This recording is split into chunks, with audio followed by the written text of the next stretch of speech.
नेहमी प्रश्न जो असतो, की आपण या प्रवासाची सुरुवात नक्की कधी झाली आपली? हं, आणि तुम्ही या क्षेत्रामध्ये कसं आलात? हं, हं. या क्षेत्रामध्ये येण्यामागचं मूळ कारण, कुठल्याही क्षेत्रामध्ये तुम्ही जेव्हा जाता ना, हं, हं. तेव्हा तुम्हाला एक धक्का लागतो. हां, हां. तसा मला सुद्धा मिळाला. म्हणजे मी नोकरीच्या निमित्ताने छत्रपती संभाजीनगरमध्ये होतो. बरोबर. त्यावेळेस मला असं कळलं, की इथे मराठवाडा युनिव्हर्सिटीमध्ये नाट्यशास्त्र विभाग आहे अच्छा. आणि तिथे पदवी, पदविका अभ्यासक्रम चालतात. हो, हो, हो. पहिल्यापासूनच मला या क्षेत्राची ओढ होती. कारण आमच्या घरामध्येच कला होती. माझी आई स्वतः उत्तम नाटकातून कामं करायची. क्या तो बात गुण आमच्यातही आला होता. है! हं, हं. मग मी त्या युनिव्हर्सिटीमध्ये गेलो, तिथे ॲडमिशन घेतली. मूळ उद्देश असा होता, हं, हं.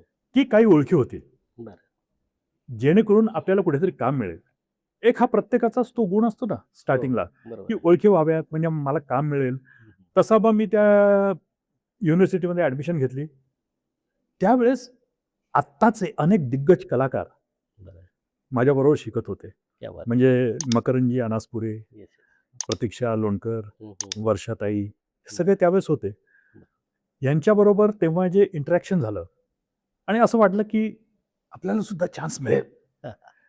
तो कोर्स झाला. हं. कोर्स झाल्यानंतर मी पुण्यात आलो. बरं. पुण्यात आल्यानंतर इकडे जा, तिकडे जा, ह्यांना भेट, त्यांना भेट, पण काही हो. डाळ शिजत नव्हती.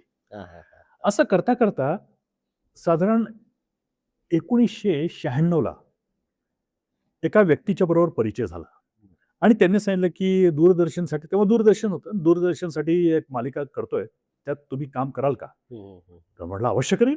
हां. अरे म्हटलं, "एक मांगे दो मिल गए." बरोबर. क्या बात है! गेलो, ऑडिशन वगैरे दिली. ऑडिशन हा प्रकार सुद्धा तेव्हा कळला. ऑडिशन दिली आणि सिलेक्ट झालो. सिलेक्ट झाल्यानंतर आम्ही ती मालिका करायला घेतली. पण थोडं दुर्दैव आढळलं. अच्छा. 2-3 एपिसोड झाले आणि बरं, बरं, बरं, बरं. बंद पडली. पण अनुभव आला. हो, हो, हो. कॅमेरा कसा असतो, दिग्दर्शकच्या कमांड्स काय असतात, हे सगळं मला त्याच्यात कळालं.